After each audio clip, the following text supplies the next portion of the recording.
खुशी की बात है, आनंद की बात है। और आप लोगों को मैं नहीं जानता हूँ, आप लोग मुझे नहीं जानते हैं, लेकिन इससे बड़ी कोई खुशी की बात नहीं है कि हम एक दूसरे को जाने बगैर भी हम एक दूसरे के साथ एक रिलेशन में हैं। इससे बड़ी अचंभित करने वाली, दुनिया के लोगों को अचंभित करने वाली और कोई बात नहीं है। दो लोग या फिर कुछ ग्रुप ऑफ पीपल एक दूसरे को जानते नहीं है लेकिन फिर भी रिलेटेड है एक दूसरे से। ये सिर्फ तभी हो सकता है जब हमारे ऊपर वो एक नाम लग जाता है मसीही होने का या फिर क्रिश्चियन होने का। वो जब नाम लगता है उसी समय ये बात हो पाता है। और इसलिए हम एक दूसरे के साथ इस रिश्ते को हमेशा बनाए रख सकते हैं, ये बोलते हुए कि हाँ, ये मेरा भाई है, ये मेरी बहन है, या फिर मैं इस व्यक्ति के साथ रिलेटेड हूँ यीशु मसीह के द्वारा। सो इसी परिचय के साथ मैं नहीं चाहता कि कुछ और परिचय मैं अपने बारे में दूं। बहुत ही खुशी की बात है कि आप लोगों के बीच में आ पाऊं। और इस प्रकार से जब सब लोग अपने घरों के कंफर्ट में हैं, लेकिन प्रभु के उपस्थिति में प्रभु के वचन को सुनने के लिए हम सब एक साथ इकट्ठा हो पाए। मैं सब विश्वास करता हूँ कि आप सब लोग जवान लोग हैं और नाम भी यूथ मीटिंग ही है सभा का। तो उसी प्रकार से आप लोगों के लिए कुछ बातों को मैं बताना चाहता हूँ और जल्दी से वचन की ओर जाते हुए परमेश्वर के वचन से कुछ बातों को आपको बताकर मैं जल्दी से खत्म करना चाहूंगा। आज के मनन के लिए मैंने आपके लिए एक वचन का भाग चुना है जो है मरकुस का सुसमाचार, उसका 4 अध्याय 35 से लेकर 41 वचन। मरकुस का सुसमाचार 4 अध्याय उसका 35 से लेकर 41 वचन। Gospel of Mark chapter 4 verse 35 to 41। यहाँ पे इस प्रकार से लिखा हुआ है, उसी दिन जब सांझ हुई तो उसने चेलों से कहा, आओ हम उस पार चले। और वे भीड़ को छोड़कर जैसा वह था वैसे ही उसे नाव पर साथ ले चले, और उसके साथ और भी नावें थी। तब बड़ी आंधी आई और लहरें नाव पर यहां तक लगने लगी कि वह पानी से भरी जाती थी। पर वह आप पिछले भाग में गद्दी पर सो रहा था। तब उन्होंने उसे जगाकर कहा, हे गुरु, क्या तुम्हें चिंता नहीं कि हम नष्ट हुए जाते हैं? तब उसने उठकर आंधी को डांटा और पानी से कहा, शांत रह, थम जा। और आंधी थम गई और बड़ा चैन हो गया। और उसने उनसे कहा, तुम क्यों डरते हो? क्या तुम्हें अब तक विश्वास नहीं? वे बहुत ही डर गए और आपस में बोले, यह कौन है कि आंधी और पानी भी इसकी आज्ञा को मानते हैं? कितने लोगों ने इसको पहले सुना है? इस वचन के भाग को कितने लोगों ने पहले पढ़ा है या फिर सुना है? मैं आशा करता हूं कि कई प्रचारों को आपने इसमें से सुना होगा, कई पासवान लोगों ने कई प्रकार के प्रचार को आपको इसमें सुनाया होगा। लेकिन आज इसमें से कुछ बातों को हम लोग सीखने की कोशिश करेंगे। देखिए, आपका और मेरा यीशु मसीह जब इस संसार में अपनी सेवकाई को शुरू किया, यीशु बहुत व्यस्त रहने वाले व्यक्ति थे। उनकी जीवन की सेवकाई इस प्रकार से थी कि वो जहां जहां जाते थे लोग उनके पीछे आते थे। जहां कहीं वो सेवकाई के लिए जाते थे, लोग चंगाई प्राप्त करने के लिए, वचन को सुनने के लिए, छुटकारा प्राप्त करने के लिए, कई बातों के लिए आते थे। इवन कुछ लोग उसके सामने भोजन के लिए भी आते थे, क्योंकि लोगों को पता चला कि यीशु मसीह के पास जाओ, वो खिलाकर भेजता है, तृप्त कर कर भेजता है। और यीशु मसीह अधिकतर लोगों के सामने शिक्षाएं देता था, उपदेश देता था। आज की भाषा में बोले तो कई प्रकार के प्रवचन देता था। लोग उसको सुनने के लिए कई जगहों से, दूर दूर की जगहों से आते थे। अगर मरकुस के 4 अध्याय को आप शुरुआत से देखें, वहां पे इस प्रकार से लिखा है कि यीशु मसीह झील के किनारे पर बैठकर उपदेश देने लगा, या फिर झील के किनारे बैठकर सिखाने लगा। अब देखिए, झील के किनारे पर बैठकर सीखना बड़ी ही खुशी की बात है, आनंद की बात है। अभी हमारे पास नेटवर्क प्रॉब्लम है, कभी दिखाई नहीं देता, कभी वो प्रॉब्लम ये प्रॉब्लम। चर्च में भी बैठो तो हाँ गर्मी बहुत ज्यादा है, बहुत सारे लोग आते हैं, पंखा नहीं चल रहा है, एसी नहीं चल रहा, बहुत सारी प्रॉब्लम होती है। लेकिन यीशु मसीह के समय में इस प्रकार की कोई समस्या नहीं थी, क्योंकि लोग यीशु मसीह के सामने हैं और यीशु मसीह ने ऐसा एक जगह चुना है जो एक झील का किनारा है। अब झील के किनारे पर आप जरा कल्पना कर देखिए, मेरे साथ थोड़ा सा इमेजिन कर देखिए। झील का किनारा ऐसा एक जगह है जहां पर ठंडी ठंडी हवा चलती है। झील का किनारा ऐसा एक जगह है जहां पर पानी की लहरें जो है लोगों के किनारे पर पास तक आती है। कुछ लकड़ी के टुकड़े पड़े होंगे, कुछ नाव पड़े होंगे, कुछ लोग रेत पर बैठकर उसको सुन रहे होंगे। बड़ा ही अच्छा, शांत और खुशी आनंद का वातावरण। जरा कल्पना कर देखिए, कितना ही खुशी की बात है। लोग बड़ी भीड़ में लगे हुए हैं, यीशु मसीह सिखाए जा रहे हैं। और उसके बाद जब आप 35 में देखते हैं, वहां पे इस प्रकार से लिखा है, जब शाम हुई या फिर जब इवनिंग हुआ, कुछ इस समय यीशु बोलते हैं, चलो हम उस पार चलते हैं। यीशु और उसके चेले, बाकी जितने भी लोग थे, सब नाव पर बैठते हैं। और लिखा है कि और भी नावें उनके साथ थी। सब नाव एक साथ जो है झील के बीचों बीच उस पार को जा रहे हैं। लेकिन वहां पर ऐसा कुछ हुआ जो उन्होंने कभी कल्पना नहीं किया। बड़ी आंधी आई, तूफान आए और नाव डूबने लगे, पानी भरता गया। चेले डर गए, उनके मृत्यु को उन्होंने अपने जीवन के सामने देख लिया। लेकिन यीशु सो रहा है, यीशु को जगाते हैं। यीशु उठकर सब कुछ कम करता है और बोलता है कि तुम क्यों डरे। चेले बोले, ये व्यक्ति कौन है? सारांश में इतना ही है। घटना सारांश में देखा जाए तो सिर्फ इतना ही है। अब पूछेंगे आप मुझसे कि क्या इसमें से हम क्या सीख सकते हैं? ये तो हमने पैशन ऑफ क्राइस्ट में देखा होगा, ये तो हमने यीशु की सारे कहानियों में, मूवीज में देखा है, कई बातों को हमने कई जगह पर पढ़ा है इसमें। लेकिन हम क्या सीख सकते हैं मेरे प्रिय भाइयों और बहनों? इसमें से हम एक डिसाइपल किस प्रकार से होना चाहिए, एक चेला किस प्रकार से होना चाहिए, इसके विषय में कई बातों को देख सकते हैं। यही बात मैं आपको आज बताकर, जो वचन में से प्रभु ने मेरे हृदय में डाला है, उसको बताकर जल्दी से मैं खत्म करने की कोशिश करूंगा। यीशु के पीछा होने का या फिर यीशु के पीछा करने का मतलब क्या है?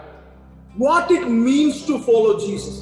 यीशु का पीछा करना, यीशु का अनुसरण करना, इसका मतलब क्या है?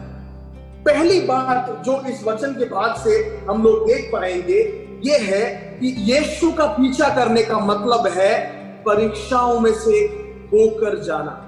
यीशु का पीछा करने का मतलब है परीक्षाओं में से या फिर टेस्टिंग या ट्रायल्स में से होकर जाना।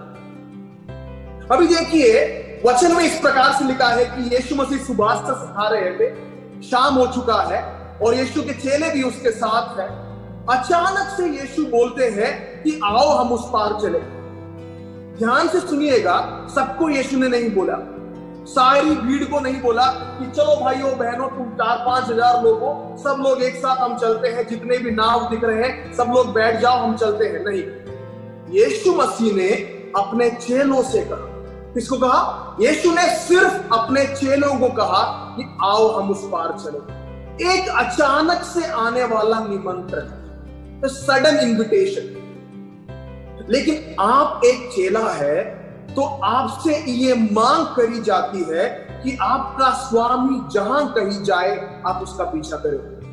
अगर आप अपने आप को चेला बोलते हैं, अगर आप यीशु मसीह के डिसाइपल या फिर क्रिश्चियन आप अपने आप को कहलाते हैं, तो आपको ये बुलाहट है कि स्वामी जहां कहीं बोले आपको पीछा करना है। अभी देखिए, यीशु मसीह के चेले जो है यीशु के जैसे ही फेमस हो गए थे।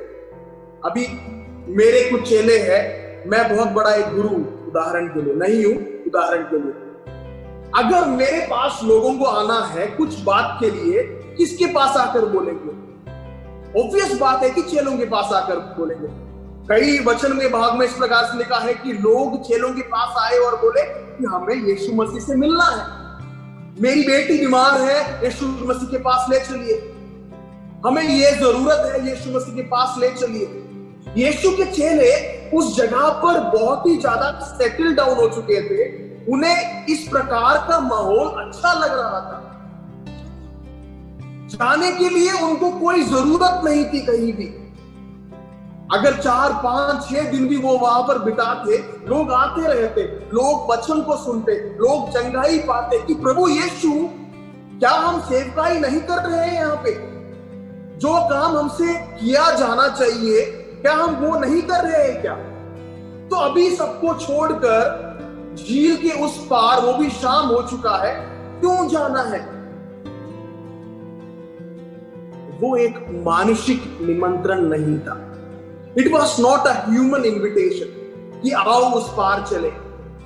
बुलाने वाला कोई व्यक्ति नहीं था। पतरस ने खड़े होकर नहीं बोला, यीशु बाकी मेरे चेलों साथियों चलो हम उस पार चलते हैं, बहुत हुआ।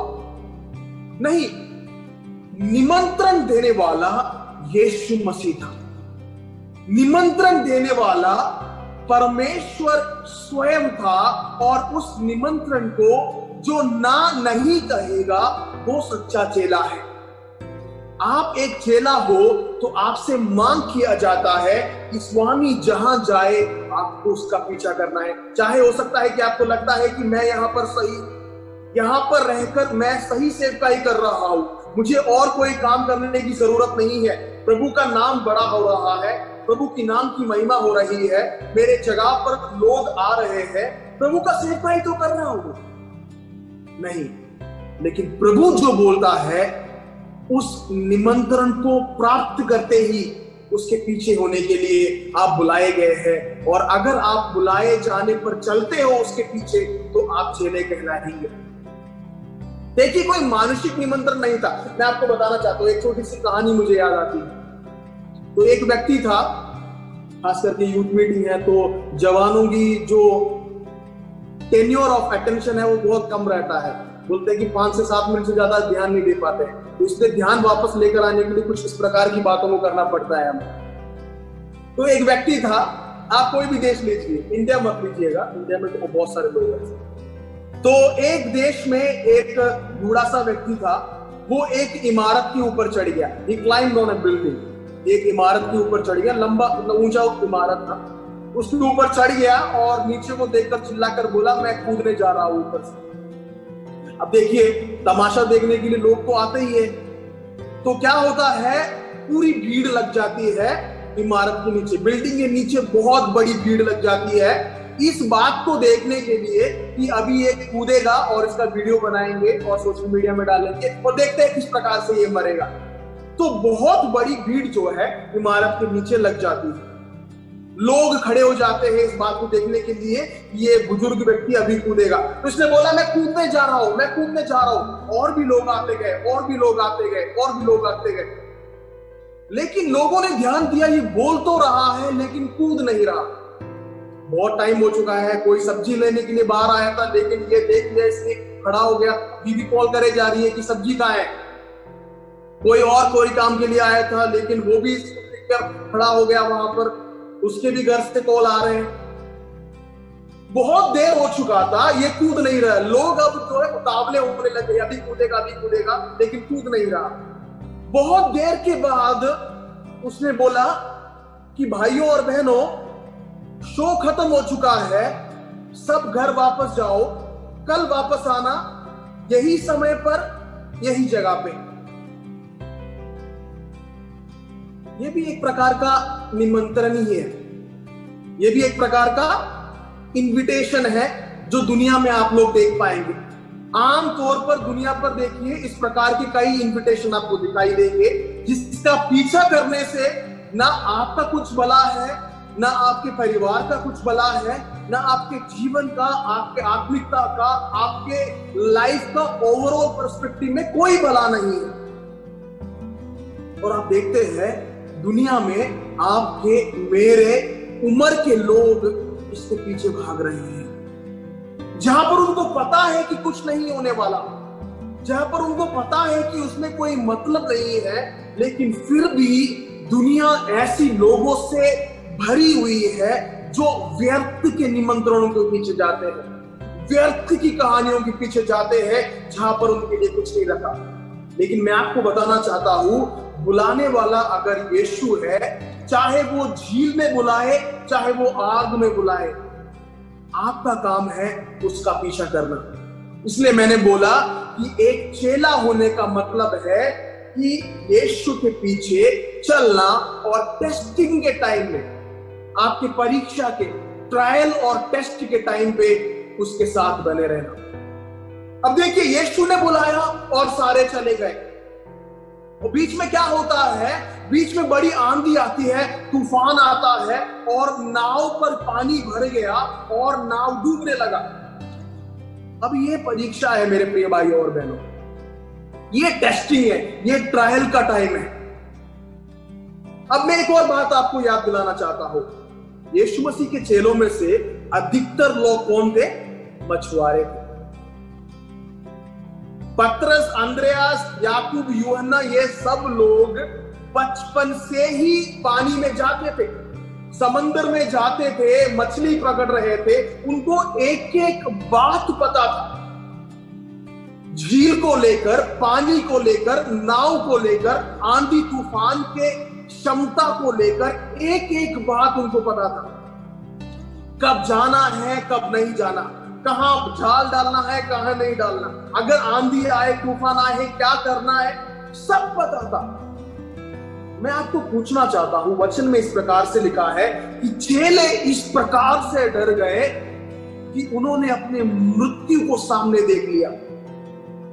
जरा सोचकर देखिए तो कितना बड़ा आंधी और तूफान आया होगा, कितना बड़ा आंधी और तूफान आया होगा कि इतने एक्सपीरियंस्ड लोग, इतने निपुण लोग डर के उस सबसे एक्सट्रीम लेवल को देख पाए। मैं आपको बताना चाहता हूं, मृत्यु का डर जो सामने आता है, उससे बड़ा कोई डर नहीं है। मृत्यु का डर जब सामने आता है, उससे बड़ा कोई डर नहीं है। मैं बताना चाहता हूं, चेलों ने सब कुछ कर लिया जो अपने बचपन से उन्होंने सीखा था, उनका एक्सपीरियंस काम नहीं आया वहां पर। यीशु ने कभी नहीं बोला मेरे पीछे हो तो तुम्हें बिल्कुल कंफर्टेबल लाइफ मिलेगा, कोई परेशानियां तो तुम्हारे आसपास भी नहीं आएगी।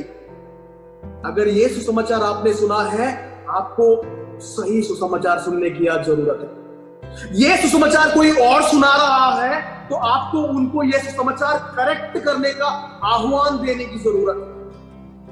यीशु के पीछे होगे, इनविटेशन को स्वीकार करोगे, टेस्टिंग जरूर होगा, टेस्ट जरूर आएगा लाइफ में, परेशानियां जरूर आएगी, ट्रायल्स जरूर आएंगे, आंधी आएगी, तूफान आएगी, बोट में पानी भरेगा, कुछ भी कर आप देखोगे सब कुछ व्यर्थ दिखाई देगा।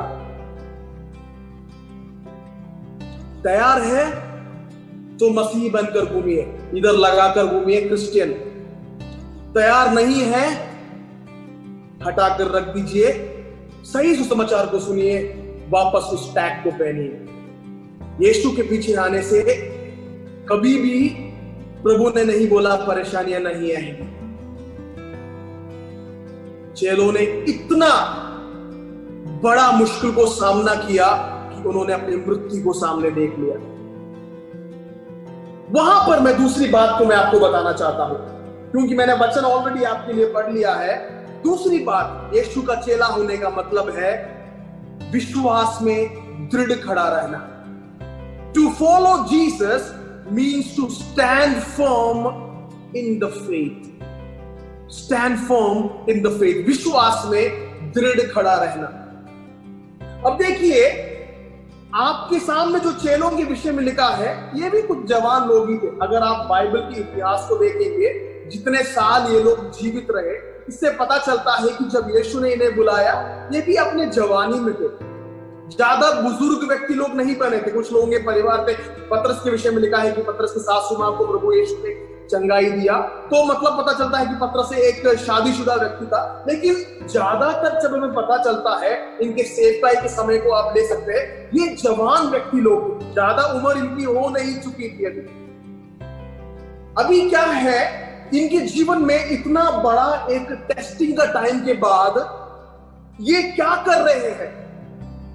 ये डर के बीच में उस व्यक्ति को ढूंढते हैं जिसने इनको बुलाया। और वो कौन है? वो है यीशु मसीह। यीशु मसीह ने ही बुलाया था, चलो उस पार चले। नहीं तो वहां पर कोई खतरा नहीं था, लोग थे, सब कुछ प्राप्त हो रहा था, सेटल्ड थे, प्रिविलेज था वहां पर। लेकिन अब क्या है, ढूंढे यीशु को कि यीशु कहां है इनके बीच में। यीशु को देखा तो यीशु क्या कर रहा है, वो तो गद्दी लगाकर पिछले भाग में सो रहे हैं। अगर विश्वास दृढ़ नहीं है तो आधा से ज्यादा लोग तो बोलते हैं, अरे हो गए, बर्बाद हो गए, चलो मरते हैं, अब आगे कोई बचा नहीं। जिसने बुलाया वही खुद सो रहा है, उसे तो कोई परवाह ही नहीं है। यहां पर पता चलता है डिसाइपल होने का मतलब, चेले होने का मतलब है कि परीक्षाओं के बीच में, टेस्टिंग या फिर ट्रायल के बीच में भी विश्वास में दृढ़ खड़ा होना। उन्होंने देखा कि यीशु कहां है, यीशु तो सो रहे हैं। गुरु को जगाया कि गुरु, हम नाश हो रहे हैं, क्या आपको चिंता नहीं? हमने आपकी आवाज सुना था, आपके बुलाहट को सुना था, आपने पुकारा, हम चले आए। लेकिन अभी नाश होने को है, अभी सब कुछ बर्बाद होने को है, हमारी जिंदगी यहां पर खत्म हो रही है, क्या आपको चिंता नहीं? यीशु बोलते हैं, मेरे को चिंता है, लेकिन तुम्हारा विश्वास कहां पर? कई बार हम भी सवाल करते हैं मेरे प्रिय भाइयों और बहनों, जीवन में आपके मेरे को, मैं अपने आप को रखकर बोल रहा हूं इस बात में, कई बार हम सवाल करते हैं, कई बार हम उंगली उठाते हैं, कई बार हम इस बात को बहुत बड़े प्रश्न चिन्ह बनाकर लोगों के सामने, दुनिया के सामने, कलीसिया के सामने रखते हैं कि प्रभु क्या आपको चिंता नहीं? मैं आपको बताना चाहता हूं, प्रभु को चिंता है। चाहे वो सो रहा हो, चाहे वो जगा हुआ हो, सिर्फ ये बात मायने रखती है कि क्या आपके नाव में वो है या नहीं। अगर आपके नाव में वो है, चाहे वो सो रहा हो या जगा हुआ हो, उसकी उपस्थिति ही काफी है। आपके मुश्किल हालातों में, आपके परेशानियों के हालातों में, आपकी अच्छी हालातों में, आपकी बीमारी के हालातों में, जीवन के कोई भी हालात जिसको आप सोच सकते हैं, इतना जरूरी है कि यीशु का आपके जीवन में होना।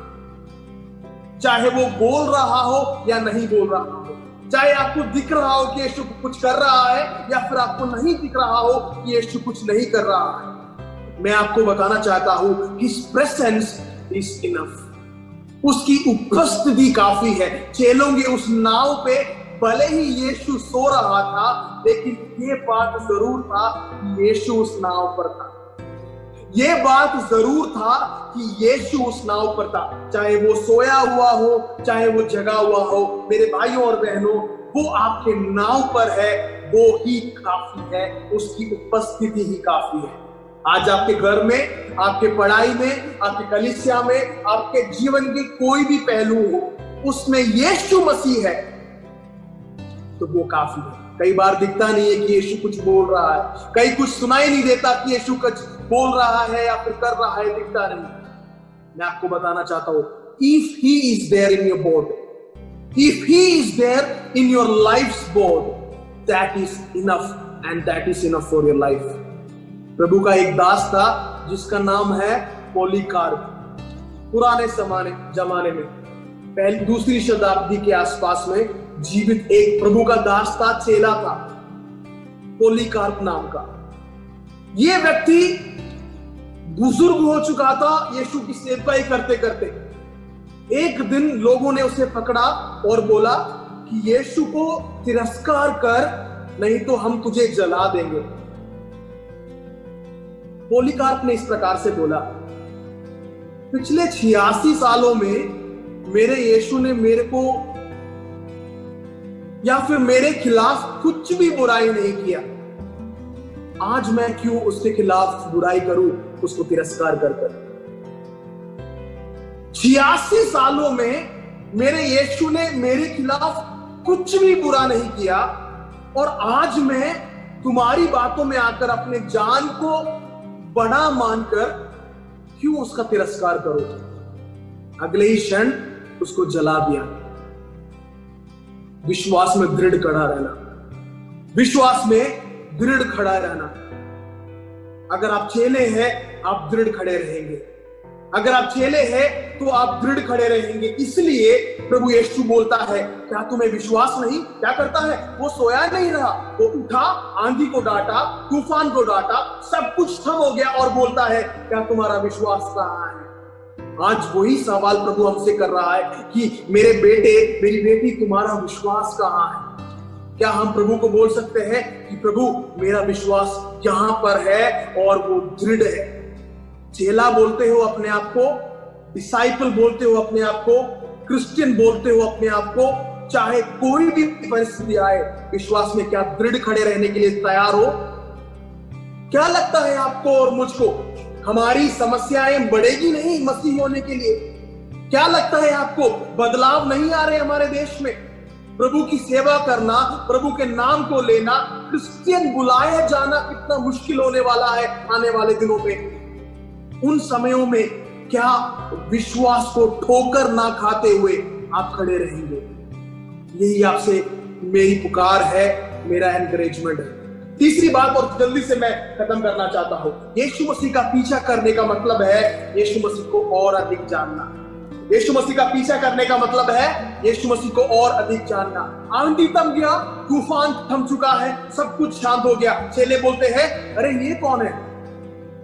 पतरस, ये वही यीशु है जिसके साथ तू बैठा हुआ था झील के उस किनारे पर।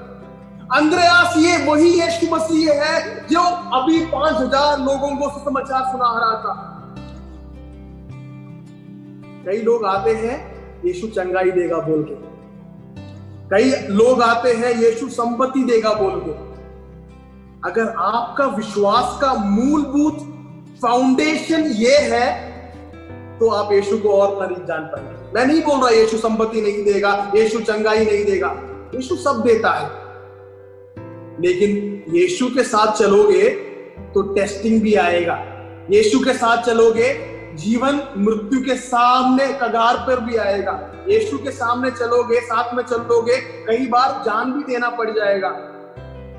लेकिन यीशु के साथ चलोगे, जो हाथ उसने पकड़ा है वो कभी नहीं छोड़ेगा। ये है यीशु के पीछे चलने का मतलब। हाँ, चंगाई मेरा यीशु देता है, मैं चंगाई प्राप्त किया, यीशु का गवाह बन गया, लेकिन उससे बढ़कर और भी जाने यीशु को। आप और मैं उस छोटे से बच्चे के समान है जो एक नदी के किनारे पर या फिर एक समुद्र के किनारे पर खड़े रहते हैं और छोटा सा एक पत्थर मिला, शाइनी शाइनी पत्थर, छोटा सा चमकीला सा पत्थर उसको मिला और बच्चा उठाकर बोलता, कितना सुंदर है देखो। लेकिन उस बच्चे को नहीं पता, उस नदी में उतर कर देख, उस समंदर में उतर कर देख, ऐसे लाखों पत्थर है जो तूने अभी तक देखा नहीं।